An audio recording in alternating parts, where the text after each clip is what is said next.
Ratih. Ibu Ratih ini sebelum kita masuk ke talk show tentang visi misi kegiatan belajar dan motivasi belajar, saya akan menyampaikan dulu biodata dan riwayat dari Bu Ratih. Nah, Bu Ratih ini menjabat sebagai guru bahasa Bali. Selain itu juga beliau menjabat sebagai staf bagian humas. Nama lengkap Ibu Ratih, I Gusti Ayu Dewi Ratih SS. Beliau lahir di Denpasar pada tanggal 20 Januari 1992. Nah, Bu Ratih, sebelum kita mulai nih tentang talk show-nya, kenapa sih anak-anak itu harus tahu tentang visi misi kegiatan belajar? Apa pentingnya? Jadi kenapa setiap sekolah itu pasti ada visi misi. Jadi tujuan dari visi misi itu adalah agar kita tuh bisa tahu apa tujuan yang ingin dicapai. Terutama di SMP Negeri 5 itu pasti ada tujuan dan cita-cita yang ingin dicapai dalam setiap sekolah. Makanya kita pasti akan ada visi dan misi. Karena juga itu sekolah kan didik bersama ya, Oke, tak cuma guru saja, tapi juga anak-anak sebagai warga sekolah. Sekarang kan anak-anak sudah tahu pentingnya visi misi sekolah. Nah sekarang karena anak-anak kita di rumah ini baru di kelas 7, berarti belum tahu visi misi SMP PGRI 5 Denpasarnya apa? Apa Bu? Ya, untuk visi misi sekolah kita yaitu di SMP PGRI 5 Denpasar, yang pertama yaitu kita tuh unggul dalam prestasi tapi tetap berdasarkan iman dan takwa. Terus yang kedua yaitu di mana kita itu meningkatkan disiplin dalam kerja, terutama dalam kerjasama, kekeluargaan, dan pelayanan yang prima. Itu visi sudah, visi ya. misi. Oke. Jadi itu pentingnya visi misi karena kalian keluarga baru di SMP PGRI 5 Denpasar ini, kita memberitahu anak-anak ini loh tujuan kita di SMP PGRI 5 Denpasar, kita harus mewujudkannya bersama-sama. Oke, tadi Bu Ratih kan sudah jelaskan 2 poin tentang visi misi sekolah. Itu kan masih poin pentingnya, masih yang singkat. Bisa nggak supaya anak-anak ini lebih jelas, oh tujuan saya ini bersekolah ini di sini seperti ini. Bagaimana penjelasannya Bu? Ya. Jadi yang tadi saya sebutkan itu merupakan gambaran umumnya dari visi misinya kita. Jadi adapun penjabarannya dari visi misinya tersebut, di mana yang pertama itu unggul dalam aktivitas agama dan budaya. Jadi bagaimanapun apapun yang kita lakukan, jadi tetap didahului oleh agama yang kita berdoa sehari-hari gitu. Terus yang kedua, unggul dalam peningkatan nilai akademik. Itu sudah pasti. Jadi nilai-nilai akademik itu penting untuk melanjutkan ke jenjang berikutnya. Ya, makanya kita di sini ada yang namanya nilai kemampuan dan ada yang namanya juga nilai keterampilan. Terus yang ketiga itu di mana kita unggul dalam prestasi olahraga. Itu sudah pasti karena kita di SMP PGRI 5 Denpasar itu sudah 3 kali berturut-turut menjuarai Porsenija Kota Denpasar, yaitu menjadi juara umum ketiga ya sebelum pandemi.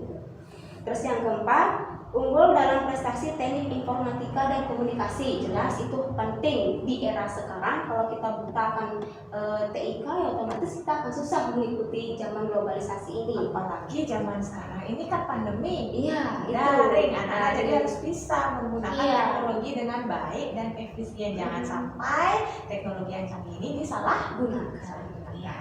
Dan yang terakhir yaitu unggul dalam peningkatan budaya karakter bangsa. Ya, itu memang sudah pasti karena karakter kita itu terlihat dari bagaimana budayanya kita. Itu penjelasan lebih rincinya supaya anak-anak lebih paham lagi, supaya tahu lagi gimana caranya untuk mewujudkan visi misi dan tujuan. Oke, di dalam sekolah itu kan hal yang terpikirkan belajar. Ya, nah, karena anak-anak kita yang di rumah baru bergabung dengan keluarga SMP PGRI 5 Denpasar, bisa tidak Ibu gambarkan bagaimana sih kegiatan belajar mengajar di sekolah kita? Ya. Jadi kegiatan belajar mengajar di SMP PGRI 5 Denpasar itu sekarang saya jelaskan itu terdiri dari 2 bagian ya. Jadi bagian sebelum kita pandemi dan setelah kita masa pandemi ini. Jadi sebelum pandemi itu kita biasa melakukan tatap muka. Jadi siswa itu datang paling lambat jam 7 lebih 10 itu sudah ada di sekolah. ya. Ya. Karena jam 7.15 itu sudah bel masuk, jadi siswa melakukan persembahyangan bersama itu di halaman sekolah. Jadi dengan tujuan supaya mereka tuh disiplin. Terus yang berikutnya baru mereka masuk ke kelas masing-masing dan mengikuti proses belajar mengajar. Nah, proses belajar mengajar ini terjadi itu dari hari Senin sampai hari Jumat. Jadi kita ini sudah full day school ya. Jadi siswa itu mulai belajar dari jam 7.15 sampai jam 2.14.00 WITA gitu ya. Dan untuk ekstrakurikuler itu biasanya ada yang dilaksanakan di hari Jumat setelah pembelajaran, ada di hari Sabtu dan di hari Minggu. Itu tergantung dari guru ekstranya masing-masing. Untuk pelajarannya nih, kita kan dari adik-adik ini di rumah dari SD ke SMP, kira-kira sama tidak pelajaran yang dipelajari anak-anak di sekolah? Ya jelas pasti ada perbedaannya ya. Jadi adik-adik antara di SD dengan ke SMP otomatis ada perubahan dalam pembelajaran, di mana kita ini ada 11 mata pelajaran ya. Jadi yang pertama itu ada pendidikan agama dan budi pekerti, yang kedua itu kita ada pendidikan kewarganegaraan atau PPKN, terus yang ketiga itu ada bahasa Indonesia, selanjutnya itu matematika, IPA, IPS, bahasa Inggris, seni budaya, Penjas atau PJOK, bahasa Bali, dan TIK, teknologi informasi komunikasi. Jadi karena tingkatnya semakin naik, pelajaran yang harus kalian pelajari juga semakin bertambah sedikit. Oke, selanjutnya kegiatan sebelum pandemi sudah berarti kalau setelah pandemi bagaimana ini? Berarti kan anak-anak kelas 7 sekarang ini belajar setelah pandemi ya? Iya. Jadi anak-anak kelas 7 sekarang ini berarti belajar itu dimana kita dalam pandemi ini kita menggunakan 4 metode yang bisa dijalankan ya. Yang pertama itu adalah daring ya, itu pasti. Jadi daring itu adalah dimana metode ini menggunakan jaringan online. Jadi ada yang menggunakan Google Classroom, ada yang bisa melalui WA dan lain sebagainya. Terus yang kedua kita ada juga metode luring. Luring itu artinya tatap muka. Ini biasanya dipakai untuk siswa yang tidak atau kurang dalam sarana prasarana, atau kalian tidak ada kuota, tidak ada HP, atau HP-nya lagi error. Jadi kita di sekolah siap menerima kalian, tapi tetap ingat pada protokol kesehatan. Terus yang ketiga itu ada home visit. Di mana home visit ini artinya guru, wali kelas, dan guru BK itu datang ke rumah anak itu tersebut, ke siswa itu. Artinya jika siswa ini memang ada kendala dan selama dia mengikuti pembelajaran daring gitu. Jadi kita ingin tahu apa sih masalahnya dia. Kita tanyakan sama orang tuanya apa sih kendala anaknya ibu sampai ada permasalahan seperti ini. Jadi kita berusaha carikan solusi gitu. Dan yang terakhir itu ada namanya blended ya. Metode blended itu artinya di mana metode ini kita menggunakan 2 pendekatan. Ini biasanya dipakai ketika kita sudah bisa tatap muka, yaitu di mana tatap mukanya kita setelah pandemi itu pun kita nggak bisa sekolah full ya, semuanya bisa sekolah enggak. Pasti kita ada tahap-tahapannya, ada kloternya. Jadi yang tidak bisa datang ke sekolah otomatis dia harus dari rumah. Jadi ada pendekatan tatap muka, jadi ada dilakukan secara daring. Itu namanya metode blended. Oke, itu jadi tadi ada 4. Nah tadi seperti Bu Rati sampaikan di poin kedua itu program luring itu kan anak-anak bisa ke sekolah kalau terjadi kendala. Kalau misalnya handphone mereka rusak, tidak ada nomor wali, tidak ada nomor sekolah, jadinya tidak bisa menghubungi, bagaimana? Ya jadi anak-anak itu bisa langsung ke sekolah ya, bisa diantarkan oleh orang tua atau mereka sendiri itu boleh. Jadi kita di sini guru-guru tetap standby walaupun selama daring itu. Jadi guru-guru itu harus semua ada setiap mapel itu ya. Jadi dari Senin sampai hari Jumat.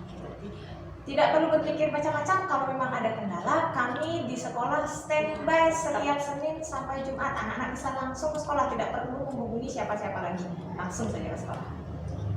Oke, tadi visi misi kegiatan belajar anak-anak sudah tahu.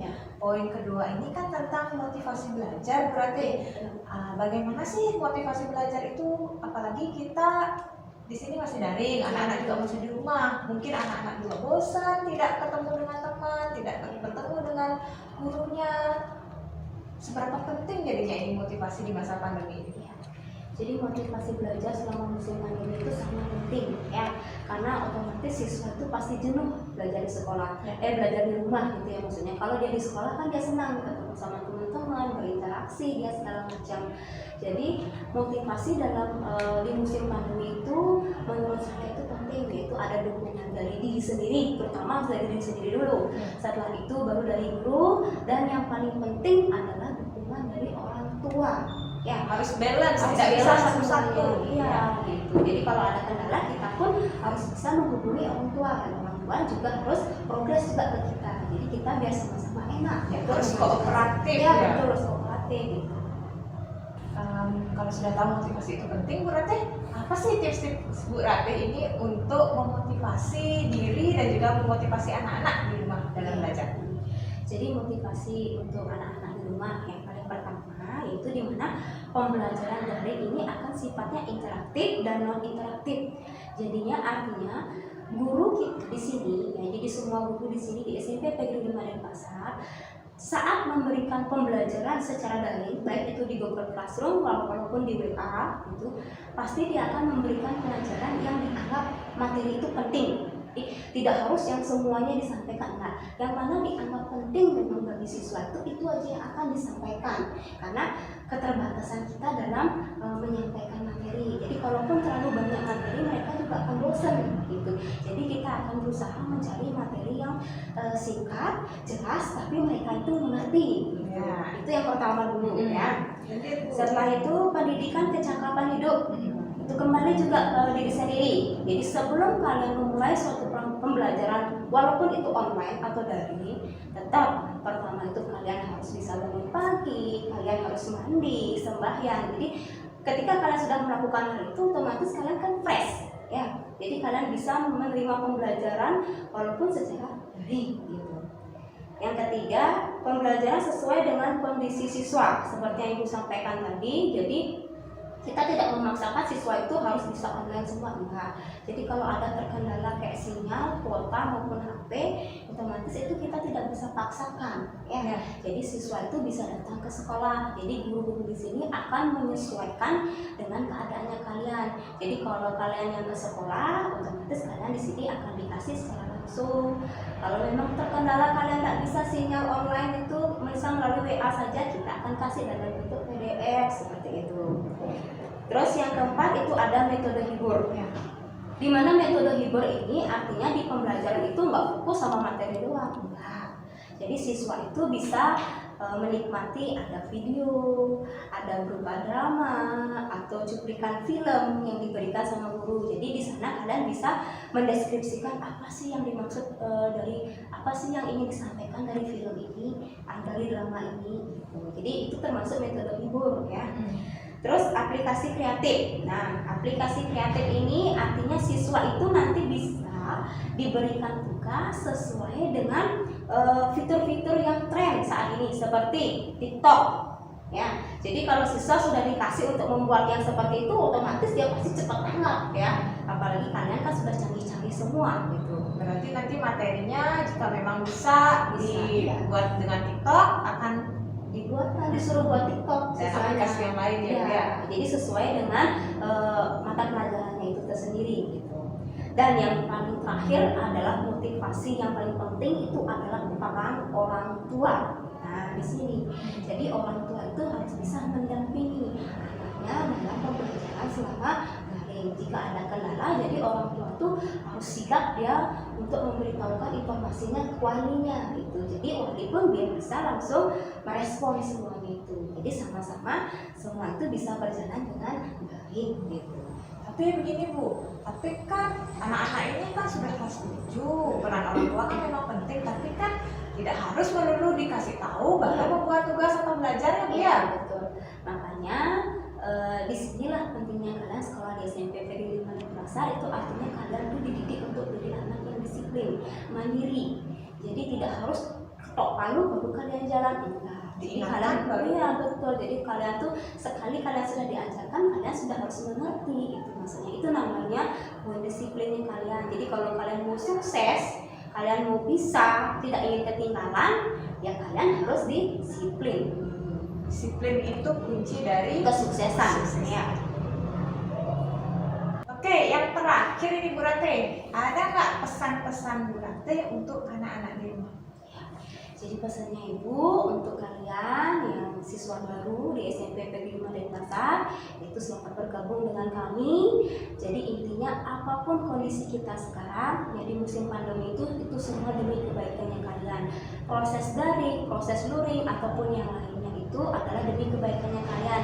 Jangan sampai dengan adanya pembelajaran daring ini kalian merasa bosan, itu jangan sampai ya.